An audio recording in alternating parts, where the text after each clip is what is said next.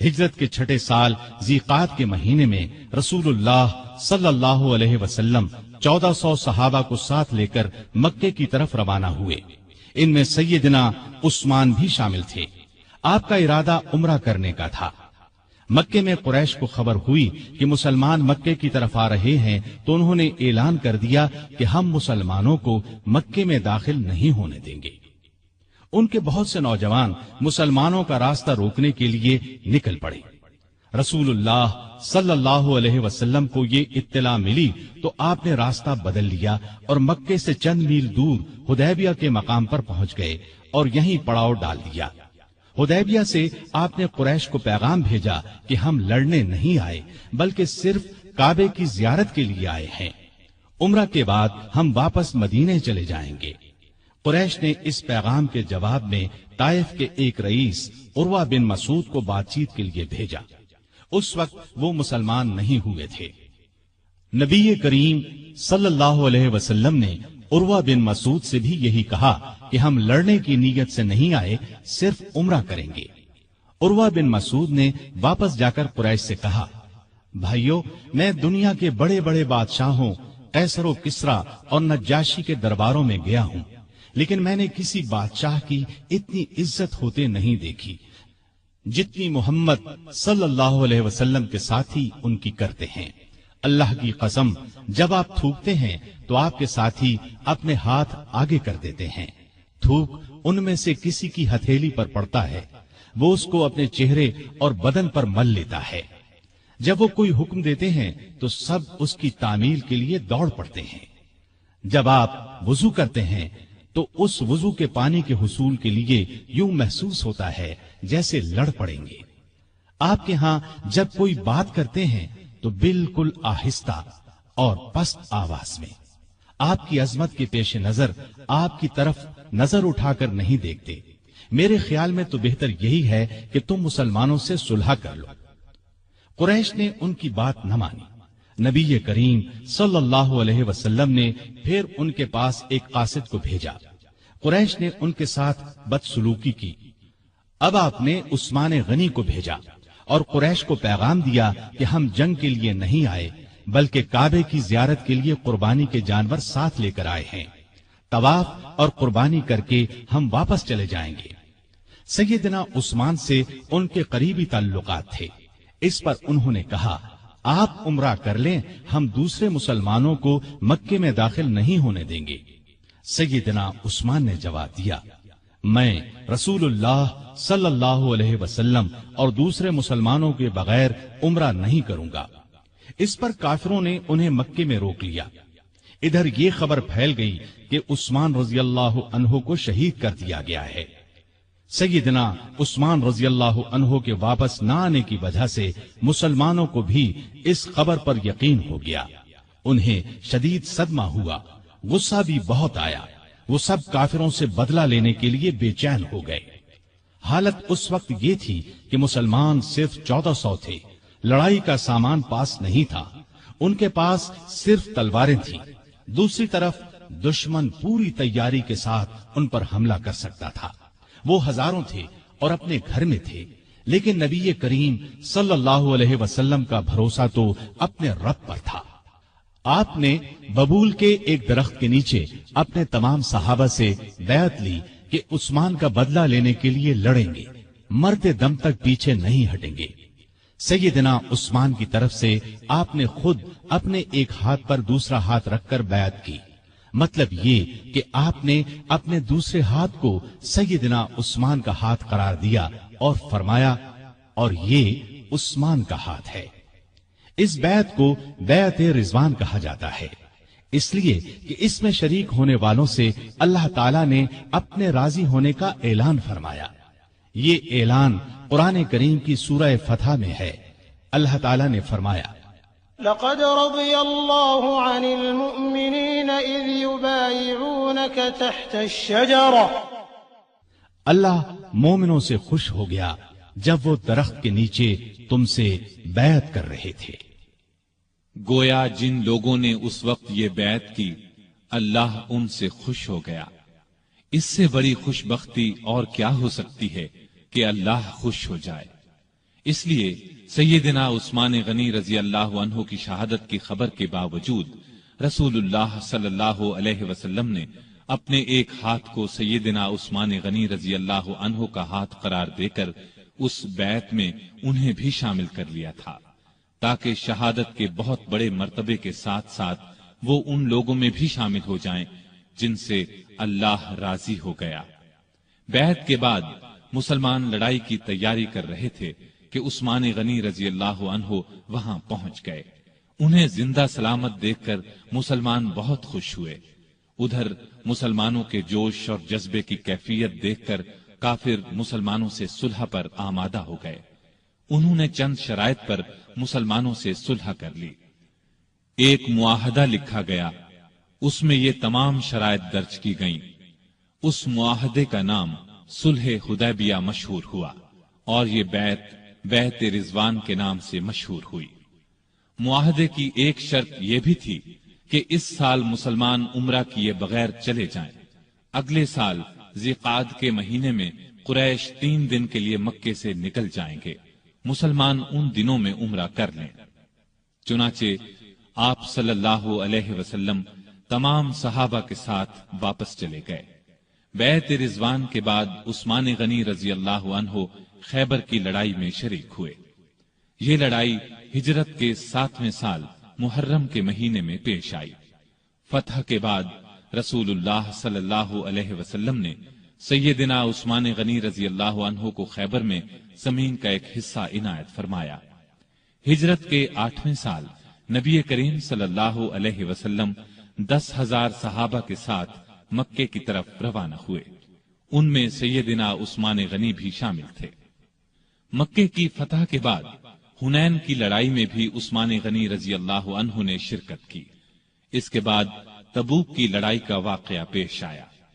روم کا بادشاہ مدینے پر حملہ کرنا چاہتا تھا۔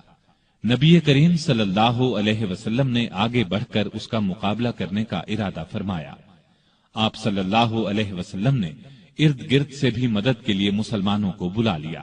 اس طرح ایک بڑا لشکر جمع ہو گیا۔ اتنے بڑے لشکر کے لیے خوراک، ساز و سامان، ہتھیاروں اور سواریوں کا انتظام ایک مسئلہ تھا۔ اس لیے نبی کریم صلی اللہ علیہ وسلم نے مسلمانوں سے دل کھول کر چندہ دینے کا اعلان کیا اور فرمایا کہ ایسا کرنے والوں کے لیے جنت ہے۔ مسلمانوں نے اس موقع پر ایک دوسرے سے بڑھ چڑھ کر حصہ لیا۔ سیدنا ابو بکر رضی اللہ عنہ گھر کا سارا سامان لے آئے۔ سیدنا عمر فاروق رضی اللہ عنہ گھر کا نصف سامان لے آئے۔ عبد الرحمن بن عوف رضی اللہ عنہ نے 40,000 درہم دیے۔ باقی صحابہ نے بھی جتنا زیادہ سے زیادہ ممکن تھا روپیہ اور سامان دیا۔ عورتوں نے اپنے زیور اتار کر ڈھیر کر دیے۔ اس روز سیدنا عثمان غنی رضی اللہ عنہ نے تو حد ہی کر دی۔ ہوا یہ کہ عثمان غنی رضی اللہ عنہ نے ملک شام کے لیے ایک قافلہ تیار کیا تھا جس میں پالان اور کجاوے سمیت 200 اونٹ تھے۔ تقریباً 30 کلو کے قریب چاندی تھی۔ آپ نے یہ سب صدقہ کر دیا۔ اس کے بعد پھر 100 اونٹ پالان اور کجاوے سمیت صدقہ کیا۔ اس کے بعد 1000 دینار جو تقریباً 5.5 کلو سونے کے برابر ہے نقد لے کر آئے اور انہیں نبی کریم صلی اللہ علیہ وسلم کی آغوش مبارک میں بکھیر دیا۔ رسول اللہ صلی اللہ علیہ وسلم انہیں الٹتے پلٹتے جاتے تھے اور فرماتے جاتے تھے، آج کے بعد عثمان جو بھی کریں انہیں ضرر نہ ہوگا۔ اس کے بعد سیدنا عثمان غنی رضی اللہ عنہ نے پھر صدقہ کیا اور صدقہ کیا، یہاں تک کہ ان کے صدقے کی مقدار نقدی کے علاوہ 900 اونٹ اور 100 گھوڑوں تک جا پہنچی۔ غزوہ تبوک کے سفر کے موقع پر بھی عثمان رضی اللہ عنہ ساتھ تھے۔ واپسی پر ام کلثوم رضی اللہ عنہا چند دن بیمار رہ کر وفات پا گئیں۔ نبی صلی اللہ علیہ وسلم اور عثمان رضی اللہ عنہ کو شدید صدمہ پہنچا۔ ہجرت کا 24واں سال شروع ہونے سے 3 دن پہلے دوسرے خلیفہ سیدنا عمر فاروق رضی اللہ عنہ فجر کی نماز پڑھا رہے تھے کہ ایرانی غلام ابو لؤلؤ فیروز نے ان پر خنجر سے وار کیے۔ اس پر وہ سخت زخمی ہو گئے۔ جب انہیں بچنے کی کوئی امید نہ رہی تو 6 صحابہ کے نام تجویز کیے اور فرمایا کہ ان میں سے کسی ایک کو خلیفہ چن لینا۔ ان 6 صحابہ کے نام یہ ہیں: عثمان، علی، طلحہ، زبیر، عبد الرحمن بن عوف اور سعد بن ابی وقاص رضی اللہ عنہم۔ سیدنا عمر فاروق رضی اللہ عنہ نے 1 محرم کو وفات پائی۔ اس کے بعد 2 دن تک خلافت پر بات ہوتی رہی۔ آخر سیدنا عثمان غنی رضی اللہ عنہ کو خلیفہ چن لیا گیا۔ خلافت کے وقت عمر 70 برس سے زیادہ تھی۔ اپنی شہادت تک تقریباً 12 سال خلیفہ رہے۔ اس عرصے میں کئی نئے ملک اور علاقے فتح ہوئے۔ اسلامی حکومت کا رقبہ لاکھوں مربع میل بڑھ گیا۔ ایک شاندار بحری بیڑا تیار ہوا۔ ان کے زمانے میں آذربائیجان سیدنا خالد بن ولید رضی اللہ عنہ کے ہاتھ پر دوبارہ فتح ہوا۔ اسی طرح آرمینیا فتح ہوا۔ 27 ہجری کو سیدنا عبداللہ بن سعد بن ابی سرح رضی اللہ عنہ نے افریقہ پر چڑھائی کی۔ اس طرح طرابلس، قبرص، تبرستان اور جرجان کے علاقے فتح ہوئے۔ 29 ہجری میں تو گویا فتوحات کا سیلاب ہی آ گیا۔ کچھ علاقوں نے عمر رضی اللہ عنہ کی شہادت کے بعد بغاوت شروع کر دی تھی، ان کو بھی دوبارہ فتح کیا گیا۔ چنانچہ فارس، مرو، بلخ اور ہرات تک سارے علاقے فتح کر لیے گئے۔ سیستان، تخار، ترکستان فتح ہوئے۔ ترکستان ایران اور چین کے درمیان واقع ہے۔ طالقان، فاریاب اور جزجان کو سخت لڑائیوں کے بعد فتح کیا گیا۔ بہت سے علاقے اسلام کے پرچم تلے آ گئے، یہاں تک کہ اسلامی حکومت کی سرحد چین کی سرحد سے جا ملی۔ ایک سالار عبد الرحمن بن سمرہ رضی اللہ عنہ بلوچستان تک آ پہنچے اور اس کے بڑے حصے پر قبضہ کر لیا۔ اس زمانے میں بلوچستان نام کا کوئی صوبہ نہیں تھا۔ اس علاقے کو سندھ کا حصہ سمجھا جاتا تھا۔ پھر پورے ایران کو فتح کر لیا گیا۔ کابل سمیت وہ تمام علاقے اسلامی حکومت میں شامل ہو گئے جو آج کل افغانستان، بلوچستان اور وسط ایشیا کا حصہ ہیں۔ ایران میں آئے دن بغاوتیں ہوتی رہتی تھیں۔ اس کی وجہ یہ تھی کہ ایران کا آخری آتش پرست حکمران یزدگرد ابھی زندہ تھا۔ سیدنا عمر فاروق رضی اللہ عنہ کے زمانے میں وہ بھاگ کر ترکستان چلا گیا تھا۔ سیدنا عثمان غنی رضی اللہ عنہ کے دور میں وہ خراسان اور پھر سیستان پہنچا۔ مسلمانوں کے خلاف بغاوت کی، لیکن اسلامی لشکر نے دونوں جگہ اس کی بغاوت کو کچل دیا۔ خود یزدگرد ایک پنچکی والے دیہاتی کے ہاتھوں مارا گیا۔ یہ واقعہ عثمان غنی رضی اللہ عنہ کی خلافت کے 8ویں سال پیش آیا۔ اس کے بعد ایران میں بغاوتوں کا سلسلہ رک گیا۔ اس کے بعد روم کے بادشاہ کانسٹینس نے شام اور مصر پر حملے کا ارادہ کیا۔ وہ 500 جنگی جہازوں کے بحری بیڑے کے ساتھ اسلامی ساحلوں کی طرف بڑھا، لیکن اسلامی لشکر نے اسے زبردست لڑائی کے بعد شکست فاش دی۔ رومی دم دبا کر بھاگے۔ بھاگنے والوں میں ان کا بادشاہ بھی تھا۔ اس جنگ کو مستولوں والی جنگ کہا جاتا ہے۔ اس طرح رومیوں کا غرور خاک میں مل گیا۔ رومی بحری بیڑے کا روب ہمیشہ کے لیے خاک میں مل گیا۔ سمندری لڑائی میں مسلمانوں کی یہ جیت سیدنا عثمان غنی رضی اللہ عنہ کی خلافت کے زمانے کا اتنا عظیم الشان کارنامہ ہے کہ ہم اس پر فخر کر سکتے ہیں۔ سیدنا عثمان غنی رضی اللہ عنہ کے زمانے کی فتوحات 2 قسم کی ہیں۔ سیدنا عمر رضی اللہ عنہ کے زمانے میں جو علاقے فتح ہوئے تھے ان میں سے کچھ باغی ہو گئے تھے۔ سیدنا عثمان غنی رضی اللہ عنہ کے دور خلافت میں ان علاقوں کو پھر سے فتح کیا گیا۔ اس طرح ان علاقوں پر دوبارہ اسلام کا جھنڈا لہرانے لگا۔ ان میں آذربائیجان، آرمینیا، ہمدان، رے، خراسان اور اسکندریہ وغیرہ کی بغاوتوں کا کچلا جانا شامل ہے۔ دوسری قسم کی فتوحات وہ ہیں جو مسلمانوں نے نئے علاقے فتح کیے۔ ان میں افریقہ یعنی طرابلس، مراکش، الجزائر، تیونس کے علاقے، نیز ان کے علاوہ قبرص، طبرستان، جرجان، افغانستان، ترکستان اور قفقاز وغیرہ فتح ہوئے۔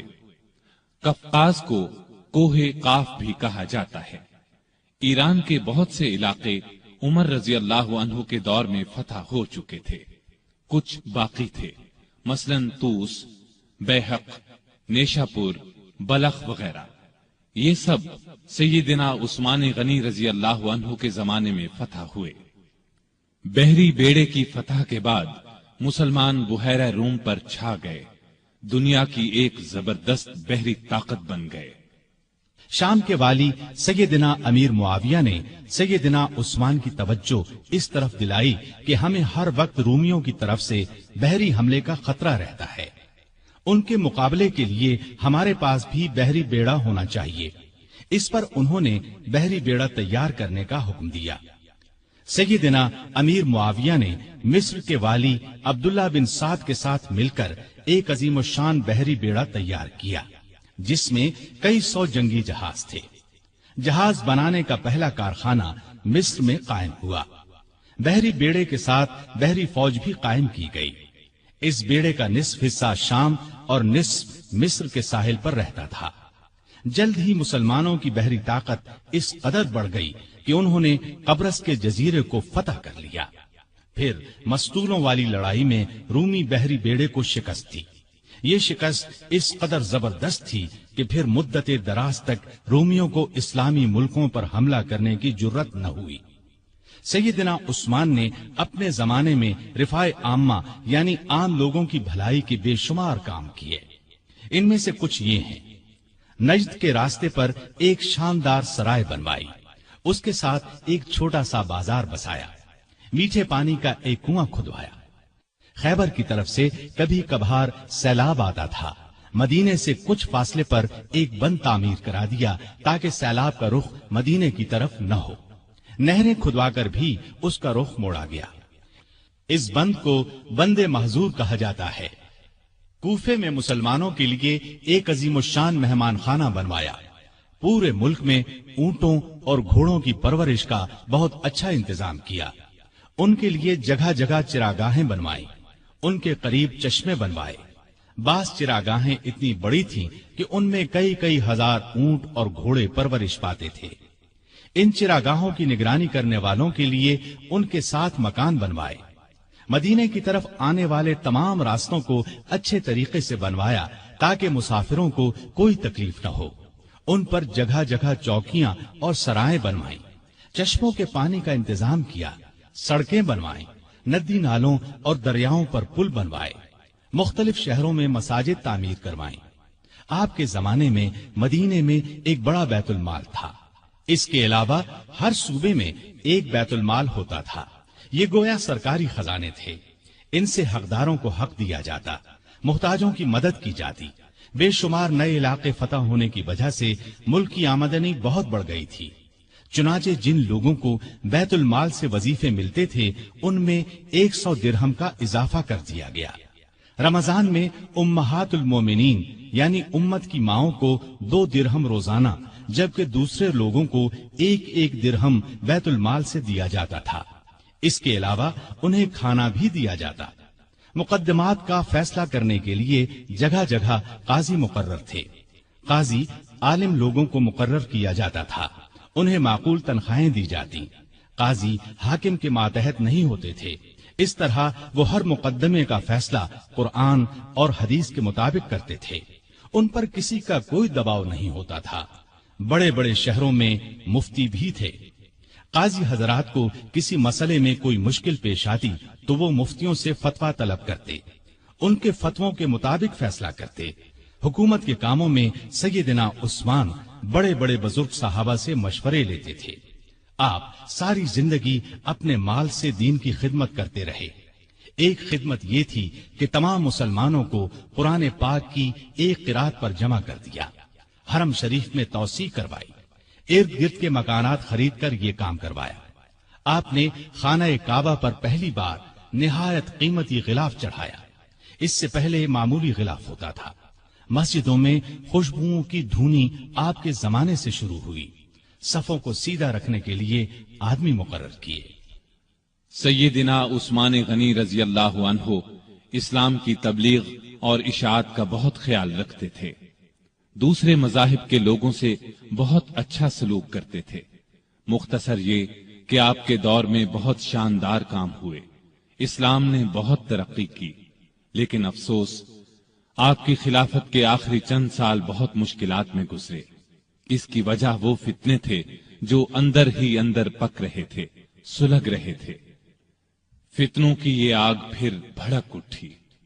سیدنا عثمان غنی رضی اللہ عنہ کے خلاف فتنے برپا کرنے والے وہ لوگ تھے جو اپنے آپ کو مسلمان کہتے تھے، لیکن اصل میں وہ مسلمان نہیں تھے۔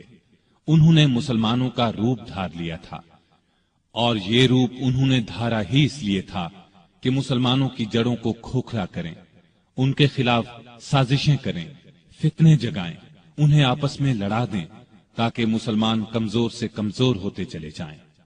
سیدنا عثمان غنی رضی اللہ عنہ کے خلاف سازشوں کا بازار جن لوگوں نے گرم کیا، ان کا سردار عبداللہ بن سبا تھا۔ یہ یہودی نسل کا ایک مکار آدمی تھا، اس نے پرہیزگاری کا لباس اوڑھ رکھا تھا، لوگ اس کی باتوں میں آتے چلے گئے، بے شمار لوگوں کو اس نے اپنا ہم خیال بنا لیا۔ اس نے سیدنا عثمان غنی رضی اللہ عنہ اور ان کے گورنروں کے خلاف لوگوں کو بھڑکانا شروع کر دیا۔ وہ ان کے ہر کام میں نقص نکالنے لگا، ان پر بے جا الزامات لگانے لگا۔ بہت سے کمزور ایمان والے لوگ اس کے گرد جمع ہو گئے۔ ان میں ایسے لوگ بھی تھے جو نئے نئے مسلمان ہوئے تھے، ان میں ابھی پختگی نہیں آئی تھی۔ کوفہ، بصرہ اور مصر میں اس نے سازشوں کا جال بچھا دیا۔ یہ جال اس قدر مہارت سے بچھایا گیا کہ بعض نیک دل لوگ بھی شک میں پڑ گئے کہ کہیں واقعی تو ایسا نہیں ہے۔ ایسے لوگوں میں بھی بے چینی پھیل گئی، پھر بے چینی کی یہ لہر مدینے کے لوگوں تک جا پہنچی۔ عبداللہ بن سبا اور اس کے حامیوں نے فتنے اور سازش کی یہ آگ الزامات کے ذریعے لگائی۔ اس نے الزام لگایا کہ عثمان غنی رضی اللہ عنہ نے اپنے رشتہ داروں کو خوش کرنے کے لیے انہیں بڑے بڑے عہدوں پر مقرر کر رکھا ہے۔ انہوں نے بیت المال سے بڑی بڑی رقمیں ایسے لوگوں کو دیں جو ان کے حقدار نہیں تھے، بلکہ زیادہ تر ان کے رشتہ دار تھے۔ طرابلس کی جنگ سے جو مال غنیمت حاصل ہوا، اس کا 5واں حصہ بیت المال کا حق تھا، لیکن انہوں نے مصر کے گورنر عبداللہ بن سعد کو دے دیا۔ جب سیدنا عثمان غنی رضی اللہ عنہ تک یہ باتیں پہنچیں تو انہوں نے بھرے مجمع میں ان الزامات کے یہ جوابات دیے۔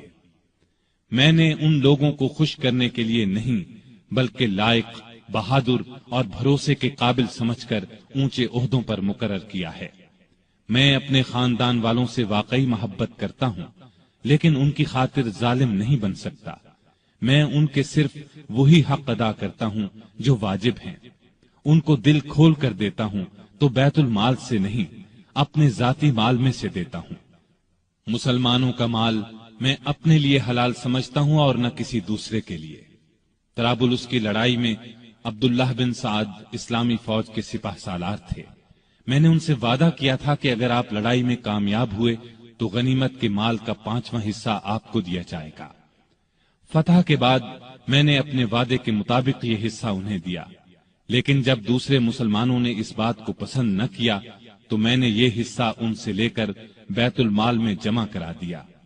اب اس میں اعتراض والی بات کون سی رہ گئی؟ اس کے علاوہ ان پر ایک چراہ گاہ کے بارے میں بھی الزام تھا۔ یہ چراہ گاہ مدینے کے قریب بنائی گئی تھی۔ سیدنا عثمان غنی رضی اللہ عنہ نے اس کو حکومت کی ملکیت قرار دیا، عام لوگوں کو اس سے فائدہ اٹھانے سے روک دیا۔ اس الزام کے جواب میں انہوں نے یہ کہا کہ اس چراہ گاہ کو مجھ سے پہلے ہی سرکاری بنا دیا گیا تھا تاکہ سرکاری گھوڑے اور اونٹ وہاں چر سکیں۔ میں نے اس میں عام لوگوں کو مویشی چرانے سے نہیں روکا۔ میرے پاس تو صرف 2 اونٹ ہیں جو میں نے حج کے لیے رکھ چھوڑے ہیں۔ خلافت سے پہلے میں سب سے زیادہ اونٹوں اور بکریوں کا مالک تھا۔ اب ان 2 اونٹوں کے سوا میرے پاس کوئی جانور نہیں ہے، یعنی میں اس چراگاہ میں اپنے مویشی نہیں چراتا۔ ان کے علاوہ سیدنا عثمان پر اور بھی ایسے الزامات لگائے گئے تھے جن کی سرے سے کوئی حقیقت ہی نہیں تھی۔ بعض باتوں کا بتنگڑ بنا دیا گیا تھا۔ ادھر فساد پھیلانے والے لوگ کسی بات کے جواب پر کوئی توجہ نہیں دیتے تھے۔ ان کی تو بس ایک ہی ضد تھی کہ سیدنا عثمان کو خلیفہ نہ رہنے دیا جائے۔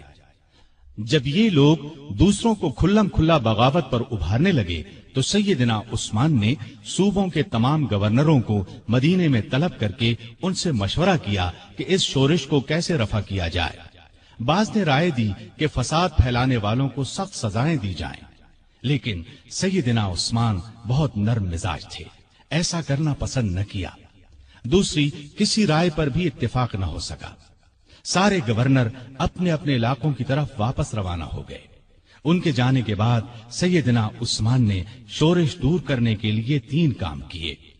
ایک یہ کہ کوفے کا گورنر سعید بن عاص کی جگہ بزرگ صحابی ابو موسیٰ اشعری کو مقرر فرمایا، کیونکہ کوفے کے باغی سعید بن عاص کے دشمن بن چکے تھے اور انہوں نے یہ مطالبہ کیا تھا کہ ابو موسیٰ اشعری کو کوفے کا گورنر بنایا جائے۔ دوسرا یہ کہ چند صحابہ کو تمام صوبوں میں یہ تحقیق کرنے کے لیے بھیجا کہ لوگوں کی جائز شکایات کیا ہیں اور ان کو کیسے دور کیا جا سکتا ہے۔ تیسرا یہ کہ ملک بھر میں اعلان کرا دیا کہ جس کسی کو مجھ سے یا میرے کسی حاکم سے کوئی شکایت ہو وہ حج کے موقع پر پیش کرے، میں یہ شکایت دور کر دوں گا اور ظالم سے مظلوم کا حق دلاؤں گا۔ جس وقت سیدنا عثمان حالات کو سدھارنے کی یہ کوششیں فرما رہے تھے، عین اس وقت دوسری طرف مصر، کوفہ اور بصرہ کے سازشی لوگوں نے آپس میں خطوط لکھ کر خفیہ طریقے سے طے کیا کہ اچانک مدینے پہنچ کر سیدنا عثمان سے تلوار کے زور پر اپنے مطالبات منوائے جائیں۔ آخر یہ لوگ جن کی تعداد ہزاروں میں تھی ایک ہی وقت مدینے پہنچے۔ شہر سے 2-3 میل دور پڑاؤ ڈالا۔ پہلے ان لوگوں نے مدینے کے سب سے بزرگ صحابہ علی، طلحہ، زبیر اور سعد بن ابی وقاص رضی اللہ عنہم کو اپنے ساتھ ملانے کی کوشش کی، لیکن چاروں نے ان کا ساتھ دینے سے انکار کر دیا۔ اس کے بعد سیدنا علی جناب عثمان کی طرف سے باغیوں کے پاس گئے اور ان کے ایک ایک الزام کا جواب دے کر انہیں واپس جانے کی ترغیب دی، ساتھ ہی انہیں یقین دلایا کہ سیدنا عثمان تمہارے جائز مطالبات ماننے کے لیے تیار ہیں۔ اس پر سارے باغی واپس جانے پر رضامند ہو گئے اور اپنے اپنے علاقے کی طرف روانہ ہو گئے۔ اس واقعے کو چند ہی روز گزرے تھے کہ ایک دن مدینے کی گلیاں گھوڑوں کی ٹاپوں اور انتقام کی آوازوں سے گونج اٹھی۔ لوگ گھبرا کر باہر نکلے۔ انہوں نے دیکھا کہ مصری باغیوں کی جماعت پھر واپس آ گئی ہے۔ سیدنا علی آگے بڑھے اور ان سے واپس آنے کا سبب پوچھا تو انہوں نے جواب دیا کہ ہم واپس جا رہے تھے، راستے میں ایک شخص کو دیکھا جو مدینے کی طرف سے آ رہا تھا اور بڑی تیزی سے مصر کی طرف جا رہا تھا۔ ہمیں اس کی چال ڈھال سے شبہ گزرا، روک کر اس کی تلاشی لی تو اس کے پاس سے ایک خط ملا۔ وہ خط مصر کے گورنر کے نام تھا۔ خط امیر المومنین عثمان کی طرف سے تھا۔ اس میں انہوں نے لکھا تھا کہ جو لوگ مدینے سے مصر واپس آ رہے ہیں ان سب کو قتل کر دیا جائے۔ خط پر سیدنا عثمان کی مہر بھی لگی تھی۔ اس خط کو دیکھ کر ہم نے سمجھ لیا کہ ہمارے ساتھ دھوکہ کیا جا رہا ہے۔ اب ہم اس دھوکے کا انتقام لینے کے لیے واپس آئے ہیں۔ جب یہ معاملہ سیدنا عثمان غنی رضی اللہ عنہ کے سامنے رکھا گیا تو وہ بہت حیران ہوئے اور قسم کھا کر کہا، نہ میں نے یہ خط لکھا نہ کسی سے لکھوایا۔ اس پر لوگوں نے خیال ظاہر کیا کہ یہ خط سیدنا عثمان کے مشیر مروان بن حکم نے ان کی اجازت کے بغیر لکھا ہے۔ ادھر باغی تو فساد پر تلے ہوئے تھے۔ انہوں نے کہا، خط چاہے کسی نے لکھا ہو، اس کے ذمہ دار خلیفہ ہی ہیں، اس لیے وہ خلافت سے الگ ہو جائیں۔ اسی دوران میں کوفہ اور بصرہ کے لوگ بھی واپس آ گئے۔ ان سے پوچھا گیا کہ تم لوگوں کے راستے تو الگ الگ ہیں، پھر تم کس طرح راستے سے پلٹ آئے ہو؟ انہوں نے کوئی جواب نہ دیا اور مصریوں میں شامل ہو گئے۔ سیدنا عثمان غنی رضی اللہ عنہ نے باغیوں کو جواب دیا، جب تک مجھ میں جان ہے خلافت سے الگ نہیں ہوں گا۔ میں تمہاری ہر جائز شکایت کو دور کرنے کے لیے تیار ہوں، لیکن تمہارے کہنے سے خلافت کی قمیص کو نہیں اتاروں گا، اس لیے کہ یہ قمیص مجھے اللہ نے پہنائی ہے، اور مجھے رسول اللہ صلی اللہ علیہ وسلم نے فرمایا تھا کہ اللہ تعالیٰ تجھے قمیص پہنائے گا، پھر اسے اتارنے کے لیے لوگ آئیں گے تو اسے نہ اتارنا۔ میں نہ تو تلوار کے زور پر خلیفہ بنا تھا اور نہ کوئی تلوار کے زور پر مجھے خلافت سے الگ کر سکتا ہے۔ میں رسول صلی اللہ علیہ وسلم کی وصیت کے مطابق آخری دم تک صبر کروں گا۔ ان کا یہ جواب سن کر سارے باغی آگے بڑھے اور امیر المؤمنین سیدنا عثمان غنی کے گھر کو گھیرے میں لے لیا۔ باغیوں نے ان کے گھر کو کئی دن تک گھیرے میں رکھا۔ ان دنوں میں ان ظالموں نے بہت گھٹیا حرکات کی، ان کے گھر میں پانی اور خوراک تک جانے سے روک دیا۔ ایک روز ام المؤمنین سیدہ ام حبیبہ رضی اللہ عنہا نے کھانے پینے کی کچھ چیزیں لے کر سیدنا عثمان غنی تک جانے کی کوشش کی، لیکن ظالم باغیوں نے ان کی بے ادبی کی اور آگے نہ جانے دیا۔ ایک روز سیدنا علی رضی اللہ عنہ نے اپنے چند آدمیوں کے ذریعے پانی کی 3 مشکیں بھجوائیں۔ ان آدمیوں کو باغیوں نے روکا، لیکن وہ لڑ بھیڑ کر اور کئی زخم کھا کر پانی کی مشکیں اندر لے جانے میں کامیاب ہو گئے۔ 1-2 بار پڑوس کے گھروں سے بھی خوراک اور پانی کی مدد پہنچی، لیکن یہ اتنی کم ہوتی تھی کہ بڑی مشکل سے 1-2 دن گزرتے تھے۔ مدینے میں جتنے بھی بزرگ اور جلیل القدر صحابہ موجود تھے، ان سب نے باغیوں کو بہت سمجھایا، لیکن باغیوں نے ان کا بھی لحاظ نہ کیا، کوئی بات نہ مانی۔ خود امیر المؤمنین سیدنا عثمان غنی رضی اللہ عنہ نے کئی مرتبہ باغیوں کو سمجھانے کی کوشش کی، مکان کی چھت پر جا کر کئی مرتبہ ان کے سامنے بہت با اثر تقاریر کی، انہیں یاد دلایا کہ رسول اللہ صلی اللہ علیہ وسلم جب مدینے تشریف لائے تھے تو مسجد نبوی کے لیے جگہ تنگ تھی۔ آپ نے اعلان فرمایا تھا کہ جو شخص مسجد کے لیے زمین خریدے گا اسے جنت میں جگہ ملے گی۔ میں نے ہی یہ جگہ خرید کر مسجد میں شامل کی تھی، لیکن آج تم مجھے اس مسجد میں نماز پڑھنے سے روکتے ہو۔ ہجرت کے بعد سارے مدینے میں بس ایک ہی کنواں تھا۔ رسول اللہ صلی اللہ علیہ وسلم نے اعلان فرمایا تھا کہ جو شخص اس کنویں کو خرید کر مسلمانوں کے لیے پانی عام کرے گا اس کے لیے جنت ہے۔ کیا تمہیں علم نہیں ہے کہ میں نے ہی یہ کنواں خرید کر مسلمانوں کے حوالے کیا تھا، لیکن آج تم نے مجھ پر اس کا پانی بند کر دیا ہے۔ رسول اللہ صلی اللہ علیہ وسلم کے ساتھ میرا کیا تعلق تھا، کیا تم یہ بھی نہیں جانتے؟ ان کی یہ تمام باتیں بھی پتھر دل باغیوں کو ہلا نہ سکی۔ ان ظالموں نے امیر المؤمنین کے مکان کو آنے والے تمام راستوں پر پہرے بٹھا دیے تاکہ مدینے کے لوگ ان کی مدد کو نہ پہنچ سکیں۔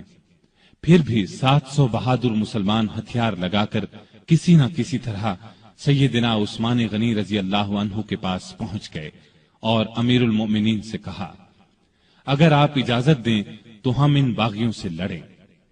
اس پر عثمان غنی رضی اللہ عنہ نے فرمایا، میں تم لوگوں کو اللہ کا واسطہ دیتا ہوں کہ کوئی شخص میرے لیے اپنا خون نہ بہائے۔ اس پر چند نوجوانوں کے سوا نہ چاہتے ہوئے بھی باقی لوگ واپس چلے گئے۔ سیدنا عثمان غنی رضی اللہ عنہ نے یہ بھی پسند نہ فرمایا کہ رسول اللہ صلی اللہ علیہ وسلم کے شہر کو چھوڑ کر کسی دوسرے شہر چلے جائیں۔ وہ تمام مصیبتیں صبر اور شکر سے برداشت کرتے رہے، لیکن گوارا نہ کیا کہ لوگ ان کی خاطر ایک دوسرے کا خون بہائیں۔ ادھر مدینے میں یہ ہو رہا تھا، ادھر مکے میں حج ہو رہا تھا۔ اکثر لوگ حج کے لیے گئے ہوئے تھے۔ باغی بھی یہ سوچ رہے تھے کہ حج کے بعد لوگ مدینے کا رخ کریں گے اور موقع ہاتھ سے نکل جائے گا، چنانچہ وہ سیدنا عثمان کے قتل کا مشورہ کرنے لگے۔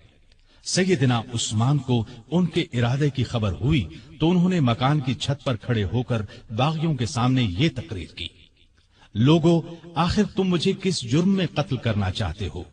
اسلام 3 صورتوں کے علاوہ کسی مسلمان کے قتل کرنے کی اجازت نہیں دیتا، یا تو وہ اسلام لانے کے بعد اس سے پھر جائے، یا شادی کے بعد بدکاری کرے، یا کسی کو جان بوجھ کر قتل کرے۔ اللہ کی قسم میں نے ان تینوں میں سے کوئی گناہ نہیں کیا، پھر تم میرے خون کے پیاسے کیوں ہو؟ باغیوں پر اس تقریر کا بھی کوئی اثر نہ ہوا۔ انہوں نے 18 ذوالحج 35 ہجری کو امیر المومنین کے مکان پر حملہ کر دیا۔ گھر کے بڑے دروازے پر حسن بن علی، عبداللہ بن زبیر، محمد بن طلحہ رضی اللہ عنہم اور کچھ دوسرے نوجوان پہرا دے رہے تھے۔ انہوں نے باغیوں کا زبردست مقابلہ کیا اور زخم کھا کر بھی انہیں اندر داخل نہ ہونے دیا۔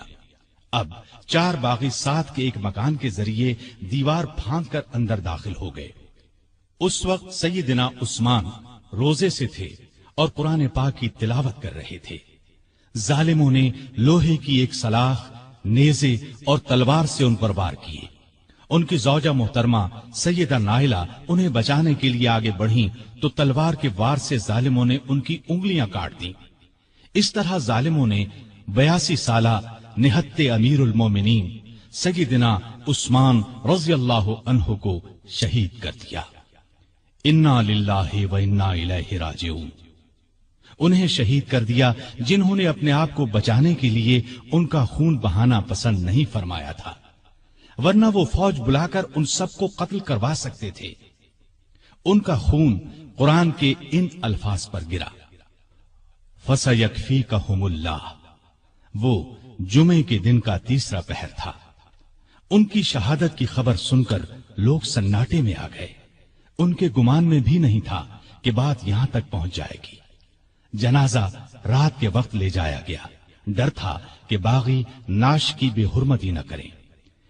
اس مظلوم شہید کو بقیع الغرقد المعروف جنت البقیع میں دفن کیا گیا۔ آپ بہت خوبصورت تھے، ہمیشہ صاف ستھرا لباس پہنتے تھے، لیکن ایسا لباس نہیں پہنتے تھے جس سے غرور پیدا ہو۔ گھر کے افراد کو بھی ایسا لباس نہیں پہننے دیتے تھے۔ غذا عام طور پر سادہ اور نرم کھاتے تھے۔ اپنی روزی کپڑے اور غلے وغیرہ کی تجارت سے کماتے تھے۔ بہت دیانتدار اور کامیاب تاجر تھے۔ اپنی دولت اللہ کے راستے میں لٹاتے رہتے تھے۔ بہت زیادہ صفائی پسند تھے۔ جس دن سے مسلمان ہوئے تھے ہر روز غسل فرماتے تھے۔ خوشبو بہت پسند تھی۔ فرض نمازوں اور روزوں کی سختی سے پابندی کے علاوہ نفلی عبادت بھی بہت کرتے تھے۔ اکثر تیسرے دن روزہ رکھتے، رات کو صرف اتنا کھاتے کہ انسان زندہ رہ سکے۔ بعض اوقات تو ساری رات عبادت میں گزار دیتے۔ قرآن مجید کی تلاوت کا بہت زیادہ شوق تھا۔ تلاوت کے بغیر کوئی دن نہ گزرتا تھا۔ ہر سال حج کے لیے جاتے، آخری سال باغیوں کے محاصرے کی وجہ سے نہ جا سکے۔ لکھنا پڑھنا جانتے تھے، وحی کی کتابت بھی کرتے تھے۔ وحی نازل ہوتی تو اکثر نبی کریم صلی اللہ علیہ وسلم انہیں لکھنے کے لیے بلاتے۔ قرآن کے بہت بڑے عالم اور حافظ تھے۔ رسول اللہ صلی اللہ علیہ وسلم کی 146 احادیث آپ کے ذریعے سے امت تک پہنچی۔ شریعت کے مسائل سے بخوبی واقف تھے۔ لوگ ان سے مسئلے پوچھتے تھے۔ نبی کریم صلی اللہ علیہ وسلم کی دوسری بیٹی سیدہ ام کلثوم کی وفات کے بعد آپ نے کچھ اور نکاح بھی کیے۔ 9 یا 7 بیٹیاں اور 8 بیٹے ہوئے۔ 2 بیٹے بچپن ہی میں فوت ہو گئے۔ ان کے ایک بیٹے ابان نے شہرت پائی، بنو امیہ کی حکومت میں اونچے عہدوں پر کام کیا۔ حیا سیدنا عثمان میں بہت زیادہ تھی، حتیٰ کہ فرشتے بھی ان سے حیا کرتے تھے۔ اللہ کا خوف بہت تھا۔ موت، قبر اور قیامت کا ہر وقت خیال رہتا۔ آپ کی سخاوت انتہا کو پہنچی ہوئی تھی۔ کوئی دن ایسا نہیں گزرتا تھا جس میں وہ خیرات نہ کرتے ہوں۔ وہ اللہ تعالی کے اس ارشاد کی مکمل تصویر تھے۔ جو لوگ ضرورت مندوں کے لیے دل کو تنگ کیے بغیر اپنا مال خرچ کرتے ہیں وہی کامیاب ہیں۔ سیدنا عثمان غنی رضی اللہ عنہ نے بئر روما خرید کر مسلمانوں کے لیے عام کر دیا۔ مسجد نبوی کی توسیع کے لیے زمین خریدی۔ سیدنا علی رضی اللہ عنہ کی سیدہ فاطمہ رضی اللہ عنہا سے شادی کا موقع آیا تو انہوں نے اپنی زرہ سیدنا عثمان رضی اللہ عنہ کے ہاتھ 480 درہم میں بیچ دی۔ عثمان رضی اللہ عنہ نے اس رقم کے ساتھ وہ زرہ بھی انہیں واپس تحفے میں دے دی۔ تبوک کے موقع پر تو ان کی دریا دلی کی انتہا نہ رہی۔ قحط کے موقع پر غلے سے لدے ہوئے اونٹ لوگوں میں تقسیم کر دیے۔ ہر جمعے کو ایک غلام آزاد کرتے تھے۔ کسی جمعے نہ کر پاتے تو آئندہ جمعے 2 غلام آزاد کرتے۔ اپنی خلافت کے زمانے میں بیت المال سے اپنی ذات کے لیے 1 درہم بھی نہ لیا، اگرچہ وہ کم از کم 5000 درہم ہر سال لینے کے حقدار تھے۔ 12 سالہ خلافت میں 60,000 درہم گویا انہوں نے مسلمانوں کے لیے چھوڑ دیے۔ آپ رضی اللہ عنہ میں سادگی انتہا کو پہنچی ہوئی تھی۔ اپنے کام اپنے ہاتھوں سے کرتے تھے۔ ایک مرتبہ ایک غلام نے سیدنا عثمان غنی رضی اللہ عنہ کو دعوت دی۔ اس کی دعوت خوشی سے قبول کر لی۔ نہایت صابر تھے، تمام مصیبتیں نہایت صبر سے برداشت کی، اپنے حامیوں کو مخالفین پر تلوار نہ اٹھانے دی۔ نبی اکرم صلی اللہ علیہ وسلم سے آپ کو بے انتہا محبت تھی۔ ایک مرتبہ نبی کریم صلی اللہ علیہ وسلم کے گھر میں 4 دن کا فاقہ تھا۔ سیدنا عثمان غنی رضی اللہ عنہ کو پتہ چلا تو فوراً بہت سا آٹا، کھجوریں، 1 بکرا اور 300 درہم لے کر حضور صلی اللہ علیہ وسلم کے گھر پہنچے۔ اس وقت آپ صلی اللہ علیہ وسلم گھر میں نہیں تھے۔ انہوں نے یہ چیزیں بی بی عائشہ رضی اللہ عنہا کے حوالے کی۔ تھوڑی دیر بعد کچھ روٹیاں اور بھنا ہوا گوشت بھی دے آئے۔